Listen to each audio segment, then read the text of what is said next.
Hello students, REET और CTET की series चल रही थी। काफ़ी लंबे समय बाद हम रीट और सीटेट के जो टॉपिक है उसको वापस से शुरू कर रहे हैं।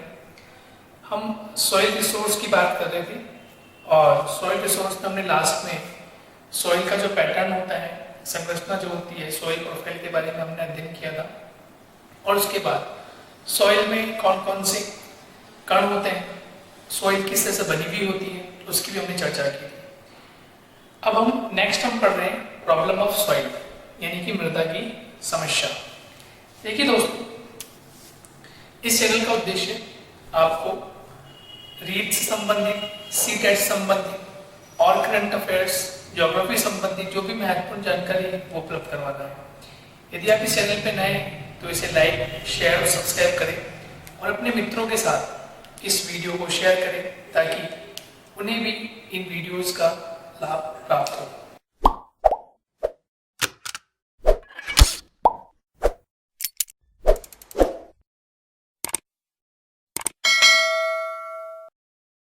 आइए आज हम शुरू करते हैं मृदा की समस्या, यानी कि सॉइल, प्रॉब्लम ऑफ सॉइल, मृदा की समस्या। आज हम मृदा की समस्या की चर्चा कर रहे हैं। ऑलमोस्ट ये लास्ट टॉपिक है सॉइल रिसोर्स का, और इसका एक टॉपिक और बचता है जिसमें हम संरक्षण की बात करते हैं कि मृदा को किस तरह से संरक्षित रखा जा सकता है। तो आज हम जो चर्चा कर रहे हैं वो मृदा की समस्या पे चर्चा कर रहे हैं। देखिए, सबसे पहले मृदा की जो समस्या होती है उसका जो सबसे मूलभूत कारण है वो होता है अपर्दन। क्या होता है? अपर्दन। लास्ट वीडियोस में हम अपर्दन और एक महत्वपूर्ण पॉइंट और है अपक्षय, अपर्दन और अपक्षय, इसकी चर्चा करके आ चुके हैं। इसको बोलते हैं इरोजन, इसको बोलते हैं वेदरिंग। ठीक है, इसकी हमने चर्चा की कि अपर्दन क्या होता है और अपक्षय क्या होता है। सबसे पहले जो गतिविधि होती है वो होती है अपक्षयी, और उसके बाद क्या होता है? अपर्दन। तो सबसे पहले हम ये समझेंगे कि मृदा अपर्दन क्या होता है।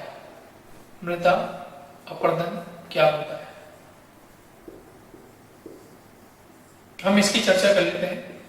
मृदा अपर्दन क्या होता है, यह मृदा अपर्दन किसे कहते हैं? देखिए, सिंपल सी बात है, जब हम मृदा सॉइल की डेफिनेशन को पढ़ रहे थे तो सॉइल की डेफिनेशन में हम क्या पढ़ रहे थे कि मृदा की जो ऊपरी परत होती है वो उपजाऊ होती है और उसी को हम क्या कहते हैं? मृदा या मिट्टी कहते हैं। तो ठीक उसी प्रकार से मृदा अपर्दन की हम चर्चा कर रहे हैं। तो मृदा अपर्दन में क्या होगा कि मिट्टी या मृदा की जो ऊपरी परत होती है, ऊपरी जो परत होती है, उस ऊपरी परत का विनाश हो जाना या समाप्त हो जाना क्या कहलाता है? वो कहलाता है मृदा अपर्दन। ठीक है, मतलब क्या हो गया कि मृदा अपर्दन क्या हुआ कि मिट्टी या मृदा की जो ऊपरी परत होती है उसका विनाश हो जाना या समाप्त हो जाना क्या कहलाता है? मृदा अपर्दन कहलाता है। अब देखिए कि मृदा अपर्दन मुख्य रूप से किन कारणों से होता है। मृदा अपर्दन जो होता है उसका मुख्य कारण क्या रहता है? क्योंकि हम चर्चा कर रहे हैं कि मिट्टी या मृदा की जो ऊपरी परत है, कैसी परत है? ऊपरी परत, इसका विनाश हो जाना या समाप्त हो जाना क्या कहलाता है? मृदा अपर्दन कहलाता है। तो अब हम चर्चा कर लेते हैं कि मृदा अपर्दन जो होता है या इसकी ऊपरी परत का जो विनाश होता है, ये समाप्त हो जाती है, तो उसमें सहायक कारक कौन कौन से होते हैं?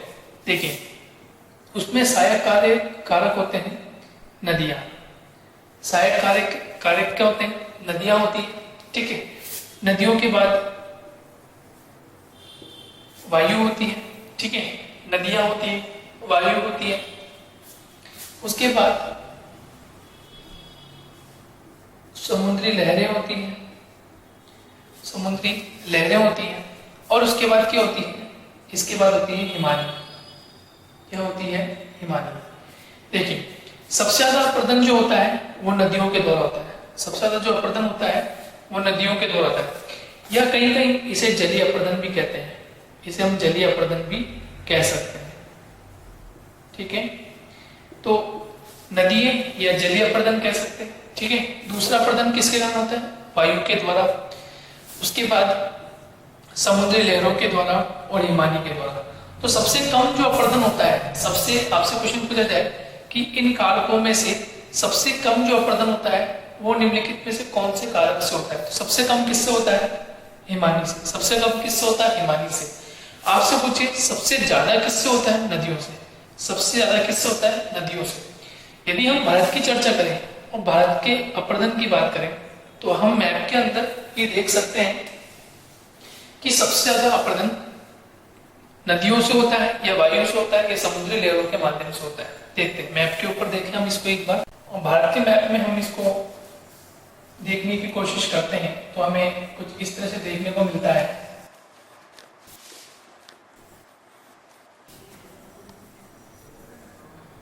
देखिए भारत के मैप में हम मोस्ट ऑफ दी चर्चा करते हैं कि यहाँ इस पूरे भाग में हिमालय क्षेत्र बना हुआ है।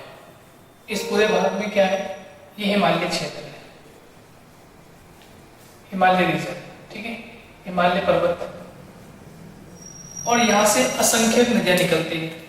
यहाँ से असंख्यक नदियां, जैसे फॉर एग्जांपल ये सिंधु नदी, यहाँ से गंगा नदी, इसकी सहायक नदियां यमुना, यहाँ से बह रही नदी, इसका नाम है ब्रह्मपुत्र। तो ये तो ब्रह्मपुत्र होगी, ये गंगा, ये यमुना और ये सिंधु। अब हम इनमें से इन तीन नदियों की चर्चा करें, यमुना, गंगा और ब्रह्मपुत्र।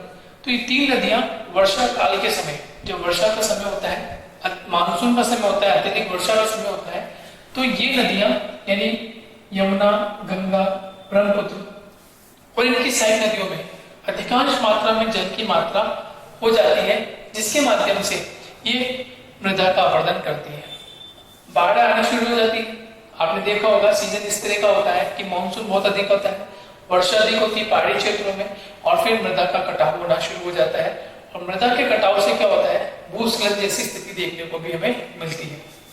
तो नदियों के द्वारा, ठीक है। उसके अलावा यहाँ से बहने वाली गोदावरी, कृष्णा, कावेरी, ये जो कुछ नदियां हैं, यहाँ पर भी आपको क्या मिलेगा?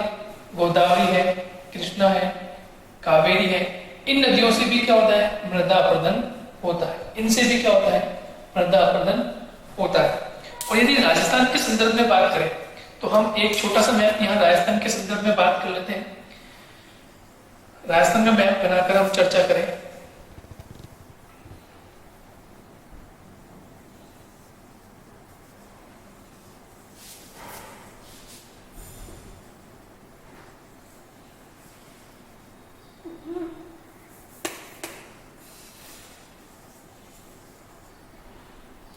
राजस्थान के मैप में देखें तो हम यहां देखते हैं, यहां से चंबल नदी इस तरह से, ये नदी है चंबल, चंबल नदी। और यहां पर एक नदी है, इसका नाम माही नदी, ये माही नदी। तो माही नदी जो है ये बांसवाड़ा, डूंगरपुर, प्रतापगढ़ इस रीजन विशेष में बाढ़ लाने के लिए जानी जाती है। जो बाढ़ अधिक आती है तो ये बाढ़ माही नदी से इन रीजन में देखने को मिलती है, विशेषकर बांसवाड़ा और डूंगरपुर में। इसी तरह चंबल नदी की चर्चा करें तो चंबल नदी मुख्य रूप से देखें तो झालावाड़, झालावाड़, बारा, इसके बाद कोटा, ये जो मुख्य राजस्थान के जिले हैं झालावाड़, कोटा, बारा, इनमें सर्वाधिक बाढ़ आना किसके साथ? चंबल नदी के साथ। चंबल नदी में जब जल का बहाव क्षमता अधिक हो जाती है, जल अधिक हो जाता है, तो चंबल नदी में बाढ़ आ जाती है, चंबल से बाढ़ आ जाती है। तो मोस्ट ऑफ दी जो जिले प्रभावित होते हैं उनमें झालावाड़ है, बारा है और कोटा ये सर्वाधिक प्रभावित होते हैं। और जब माही नदी में बाढ़ आती है या माही नदी में जल का जो स्तर है वो अधिक होता है तो मोस्ट ऑफ दी फिर बांसवाड़ा और फिर डूंगरपुर जैसे क्षेत्रों में बाढ़ आ जाती है, विकराल रूप हमें देखने को मिलता है। तो मुख्य रूप से चाहे चंबल नदी की बात करें, माही नदी की बात करें, या भारत में जो नदियां हैं, गंगा है, यमुना है, ब्रह्मपुत्र, इनकी सहायक नदियां हैं, गोदावरी, कृष्णा, कावेरी इनकी सहायक नदियां हैं, तो इनके माध्यम से सर्वाधिक हमें क्या देखते हैं? सर्वाधिक हम देखते हैं कि इनसे मृदा अपर्दन होता है। सर्वाधिक इनसे क्या होता है? मृदा अपर्दन होता है। और मृदा अपर्दन नदियों के माध्यम से तो होता ही है। इसके अलावा मृदा अपरदन में हमने पढ़ लिया कि मृदा अपरदन वायु के द्वारा भी होता है, मृदा अपरदन वायु के द्वारा भी हो रहा है, समुद्री लहरों के द्वारा हो रहा है, समुद्री लहरों के द्वारा हो रहा है, और हिमानी के द्वारा हो रहा है। किसके द्वारा हो रहा है? हिमानी के द्वारा। तो देखिए हमने नदी के द्वारा तो देख लिया कि नदियां या नदियों के द्वारा जो अपरदन हो रहा है, हमने चर्चा कर ली। तो पूरे भारत में सर्वाधिक जो अपरदन हो रहा है, और उसमें भी कौन सा अपरदन? मृदा अपरदन। वो किसके द्वारा हो रहा है? नदियों के द्वारा। अब देखिए वायु अपरदन की चर्चा करें कि क्या वायु के माध्यम से मृदा अपरदन होता है? तो आंसर होगा यस होगा। क्यों होगा? क्योंकि हम देखते हैं राजस्थान का जो पश्चिमी क्षेत्र है, और हम देखते हैं राजस्थान का ये जो भाग है लगभग 61% भाग पर पश्चिमी मरुस्थलीय रीजन फैला हुआ है। पश्चिमी मरुस्थलीय प्रदेश फैला है। अब मरुस्थलीय प्रदेश है, इसका मतलब यहाँ रेतीली भूमि है। कैसी भूमि है? रेतीली भूमि है। और रेतीली भूमि होगी इसका मतलब यहाँ वनस्पति नहीं होगी। रेतीली भूमि होगी तो यहाँ क्या नहीं होगी? यहाँ वनस्पति नहीं होगी।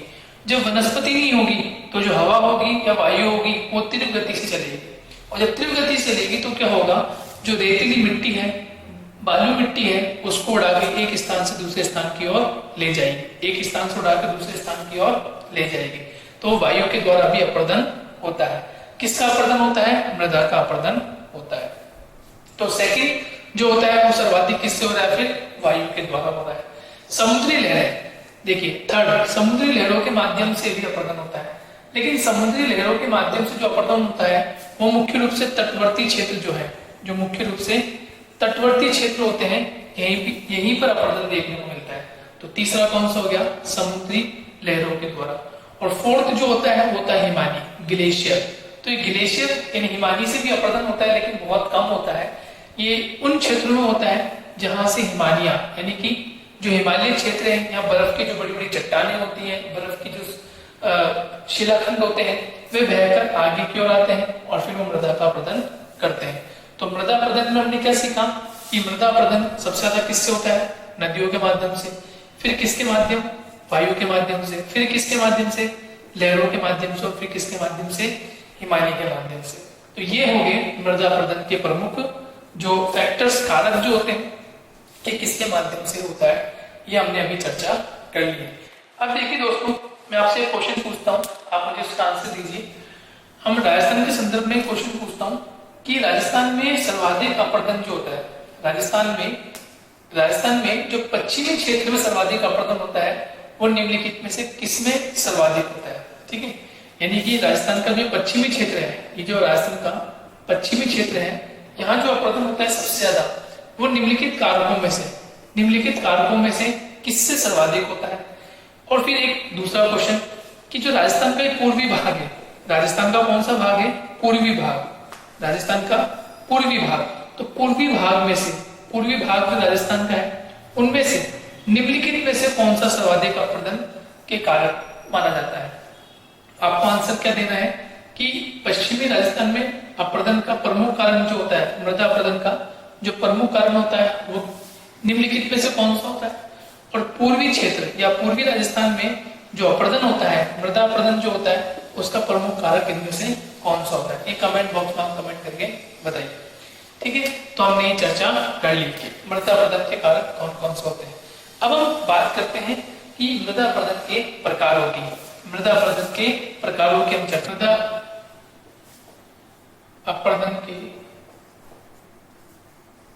अपरदन के प्रकार, टाइप्स ऑफ सॉइल इरोजन, और मृदा अपरदन के प्रकार में जो पहला फर्स्ट जो है उसका नाम है परतदार अपरदन। परतदार, इसको बोलते हैं शीट इरोजन,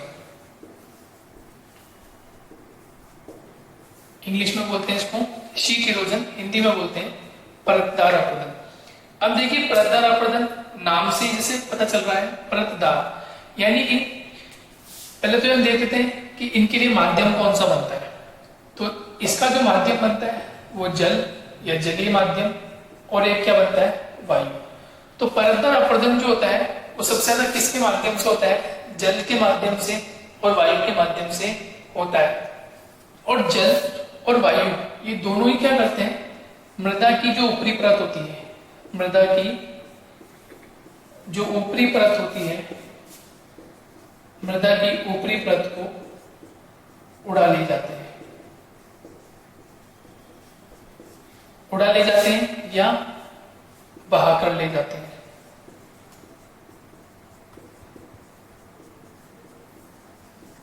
क्लियर हो गया?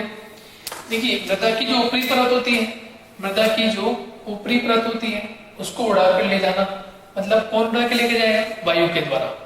वायु के द्वारा मैंने बताया, मैं क्वेश्चन पूछा था आपसे कि सर्वाधिक अपरदन जो हो रहा है पश्चिमी क्षेत्र में, वो किसके द्वारा हो रहा है, और पूर्वी क्षेत्र, राजस्थान का जो पूर्वी क्षेत्र है वहां जो अपरदन हो रहा है वो किसके माध्यम से हो रहा है।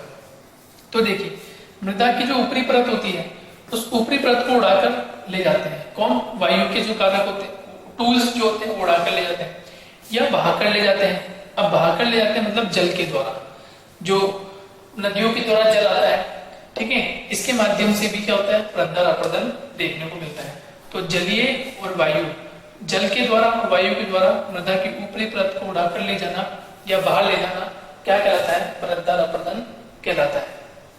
अब देखते हैं नेक्स्ट, परतदार अपरदन जो होता है इसमें मुख्य कारक और किसका हो जाता है, जैसे वनस्पति का विनाश हो जाना, वनस्पति का विनाश हो जाना।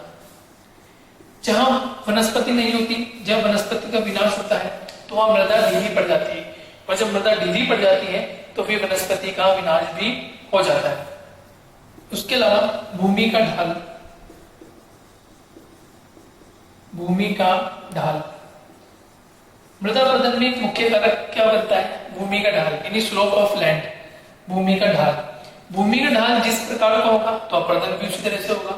पहले लेक्चर में हमने चर्चा की थी, यदि भूमि का स्लोप इस तरह से होता है, यानी कि ऊपर से नीचे की ओर कोई भूमि इस तरह से देखने को मिलती है, तो फिर मृदा अपरदन अधिक होगा, मृदा अपरदन कैसे हो जाएगा, अधिक हो जाएगा। और यदि स्लोप कम है, ठीक है, स्लोप कम होता है तो फिर मृदा अपरदन क्या हो जाएगा, धीमा हो जाएगा। तो भूमि का ढाल भी मृदा अपरदन में सहायक सिद्ध होता है और ये परतदार भी शामिल किया जाता है। और तीसरा होता है वर्षा की मात्रा, वर्षा की मात्रा। तो वर्षा की मात्रा भी निर्भर करती है किसमें, परतदार अपरदन में। परतदार अपरदन में देखो तीन चीजें हमने सीख ली। नंबर 1 कि एक तो जल के माध्यम से होता है, जलीय अपरदन भी हम इसमें शामिल कर लेते हैं, जल के माध्यम से होता है और वायु के माध्यम से भी होता है, जल के माध्यम से भी होता है और वायु के माध्यम से भी होता है। मृदा की ऊपरी परत को उड़ाकर ले जाता है या बहाकर ले जाता है, ये हमने चर्चा कर ली। और इसके अलावा परतदार अपरदन में और क्या होता है, वनस्पति का विनाश हो जाता है, वनस्पति बिल्कुल समाप्त हो जाती है, और जब वनस्पति का विनाश होगा तो परत बिल्कुल खाली हो जाएगी, लैंड सरफेस जो होगा बिल्कुल साफ हो जाएगा और वायु के द्वारा या जल के द्वारा इसका विनाश कर दिया जाएगा। फिर है भूमि का ढाल, ये भी महत्वपूर्ण होता है कि भूमि का ढाल किस प्रकार का है। भूमि का ढाल जिस अधिक होगा तो मृदा का अपरदन भी अधिक होगा, और यदि भूमि का ढाल कम होता है तो मृदा अपरदन की जो दर होती है वो भी कम हो जाती है। और फिर होता है वर्षा की मात्रा, सेकंड लास्ट का होता है वर्षा की मात्रा किस प्रकार की है, ये भी परतदार अपरदन में शामिल किया जाता है। तो मृदा अपरदन के प्रकार में सबसे पहला जो अपरदन का प्रकार हुआ वो परतदार अपरदन या शीट इरोजन हम इसको कहते हैं। सेकंड नंबर का जो है उसको बोलते हैं नालीदार अपरदन, अपरदन।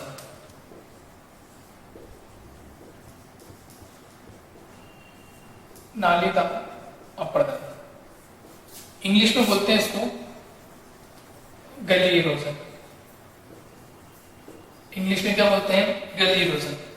और देखिए गली इरोजन या नालीदार अपरदन जो होता है वो सबसे ज्यादा किसके द्वारा होता है, तो सबसे द्वारा होता है मतलब जल के द्वारा, सबसे ज्यादा एक यूं कह लीजिए मोस्ट ऑफ द गली इरोजन होता है या नालीदार अपरदन जो होता है वो जल के द्वारा ही देखने को हमें मिलता है। और जल के द्वारा जब जल बहाव अधिक होता है तो ये मृदा में कटाव करता है, मृदा में कटाव कर देता है या अपर्दन कर देता है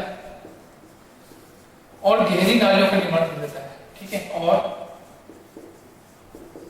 गहरी नालीनुमा आकृति का निर्माण करता है, आकृति का निर्माण करता है। ठीक है, नालीदार अपर्दन करता है और जल के द्वारा अधिक होता है। मोस्ट ऑफ द जल के द्वारा होता है, यूं कह लीजिए कि लगभग 95% जो हो रहा है वो इसी से होता है। मृदा में कटाव या अपर्दन करता है, गिरी नालीनुमा आकृति का निर्माण करता है।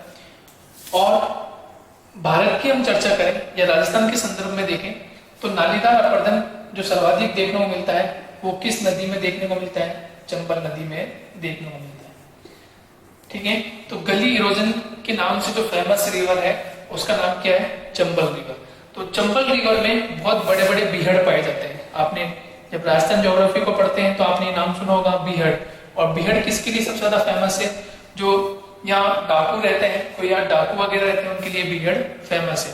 ये बीहड़ क्यों बनते हैं? बनने का कारण क्या होता है कि चंबल नदी जो है ये वर्ष पर्यंत चलती रहती है और मानसून के समय, जो मानसून काल होता है उस समय चंबल नदी में बहाव क्षेत्र अधिक हो जाता है। इसकी सहायक नदी अपना जल लाकर इसमें डालती है तो चंबल नदी का जलस्तर बढ़ जाता है और जिसके माध्यम से चंबल नदी नालीदार अपर्दन करती है। चंबल नदी नालीदार अपर्दन करती है। और मोस्ट ऑफ दी जो बीहड़ आपको देखने को मिलते हैं वो कहाँ देखने को मिलेंगे? वो आपको मिलते हैं करौली रीजन में, राजस्थान का Karauli district, Sawai Madhopur district, Sawai Madhopur district, और आपको मिलेंगे Dholpur district. Most of the बीहड़ जो आपको या जो नालीदार कटाव की जो साक्ष्य है वो कहाँ देखने को मिलते हैं? करौली, सवाई माधोपुर और धौलपुर डिस्ट्रिक्ट में देखने को मिलते हैं। इस प्रकार से हमने नालीदार अपर्दन को भी हमने देख लिया कि नालीदार अपर्दन और परतदार अपर्दन किस प्रकार से होता है। तो ये थे मृदा अपर्दन के दो प्रकार। नंबर 1 एक हो गया परतदार अपर्दन और नंबर 2 नालीदार अपर्दन। तो इस तरह से हमने दोनों की चर्चा कर ली है। ठीक है, दोनों क्या है? मृदा अपर्दन के कारक कौन कौन से होते हैं। अब हम बात कर रहे हैं कि मृदा अपर्दन को रोकने के उपाय क्या है। इसमें नंबर 1 है चरागाहों का विकास करना। हम देखते हैं कि बहुत बड़े क्षेत्र में जो हमारे पशु हैं, ठीक है, मवेशियां जो होते हैं, ये चराने के लिए खुले छोड़ दिए जाते हैं और जिसके माध्यम से ये बड़े क्षेत्र को खा जाते हैं और वहां जो वनस्पति वगैरह होती है उसको बहुत कम समय में समाप्त कर देते हैं। तो हमें क्या मिलता है?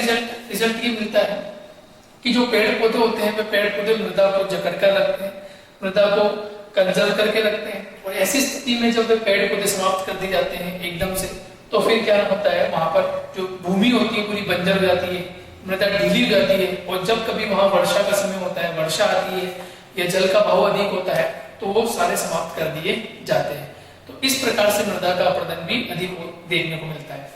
तो मृदा अपर्दन को रोकने के उपाय में सबसे पहला जो उपाय है वो चरागाहों का विकास हमें करना होगा। जितने चरागाह का विकास हम करेंगे तो मृदा अपर्दन को हम काफी हद तक रोक सकते हैं। उसके बाद सेकंड पॉइंट है वर्षारोपण। ये तो अत्यंत उपयोगी है। जिस तरह से हम देख रहे हैं कि अर्बनाइजेशन हो रहा है, शहरीकरण हो रहा है, जनसंख्या बढ़ती जा रही है, शहरीकरण के माध्यम से क्या हो रहा है? वर्षों का विनाश, जो हमारे वृक्ष हैं उनका हम विनाश करते जा रहे हैं और हम विकास के नाम पे, चाहे वो मल्टीपर्पज बिल्डिंग्स बनानी हो, मल्टीपर्पज हमें इंडस्ट्रियल डेवलपमेंट करना हो, मल्टीपर्पज हमने अर्बनाइजेशन को हम बना रहे हैं, लेकिन हम क्या कर रहे हैं? एक बड़े क्षेत्र से हम वर्षों को जो वृक्ष है हमारे उनको समाप्त करते जा रहे हैं। तो हमें क्या करना है? वृक्षारोपण हमें करना पड़ेगा। वृक्षारोपण करने से क्या होगा? मृदा का जो अपर्दन हो रहा है उसको काफी हद तक हम कम कर सकते हैं और साथ ही साथ वृक्षारोपण से क्या होगा? मानसून भी अधिक होगा, वर्षा भी अधिक होगी। तो ये वृक्षारोपण भी हमें करना बहुत जरूरी है। तीसरे की हम बात करें कि जो वृक्ष होते हैं, इन वृक्षों की कटाई पर प्रतिबंध लगाया जाए। वृक्षों की कटाई पर प्रतिबंध लगाया जाए।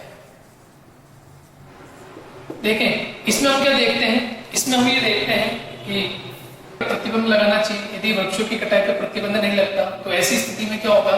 मृदा का ह्रास होगा और मृदा का अपर्दन भी देखने को हमें मिलेगा। कोई एक निश्चित क्षेत्र कर देना चाहिए कि हम वहां पर कटाई कर सकें। जैसे आपने जब हम वेजिटेशन पढ़ते हैं तो वहां पढ़ोगे, वहां कुछ क्षेत्र से पढ़ते हैं, सुरक्षित क्षेत्र, सुरक्षित वन क्षेत्र, आरक्षित वन क्षेत्र, ठीक है। ये ऐसे क्षेत्र होते हैं जहाँ पर कुछ क्षेत्रों में वृक्षों की कटाई या चरागाह के लिए हम कुछ समय के लिए वो भूमि दे देते हैं, गवर्नमेंट के थ्रू भी होता है, और ये कुछ ऐसा होता है जहाँ पर सर्वाधिक आपको वृक्ष भी लगाने होते हैं। तो देखिए, चरागाहों का विकास हमें करना है, नंबर 1, वृक्षारोपण करना है, नंबर 2, वृक्षों की कटाई पर प्रतिबंध हमें करना है, और नंबर 4 हमें क्या करना होगा, नंबर 4 हमें विशेषकर कि जो स्थानांतरित कृषि होती है, ये बहुत इंपॉर्टेंट होता है, जो स्थानांतरित कृषि होती है, इस स्थानांतरित कृषि पर हमें बैन करना होगा, स्थानांतरित कृषि पर प्रतिबंध लगाना होगा, ठीक है।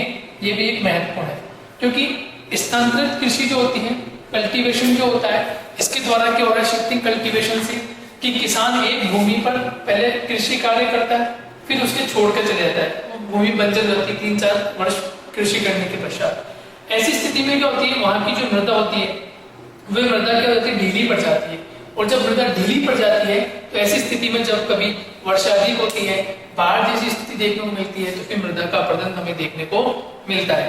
तो दोस्तों, इस प्रकार से हमने मृदा अपरदन को भी हमने टॉपिक को कवर कर लिया है, इसके हमने रोकने के उपाय भी हमने देख लिए, मृदा अपरदन जो हो रहा है उसको हमने प्रकार भी हमने इसके देख लिए। एक मुख्य रूप से परतदार अपरदन होता है, एक नालीदार अपरदन होता है, इसके कौन कौन से कारक होते हैं वो भी हमने चर्चा कर ली, और अब हमने मृदा संसाधन से संबंधित जो भी टूल्स, जो भी इंपोर्टेंट फैक्ट्स, जो भी इंपोर्टेंट जानकारी है वो आप तक हमने पहुंचा दी है।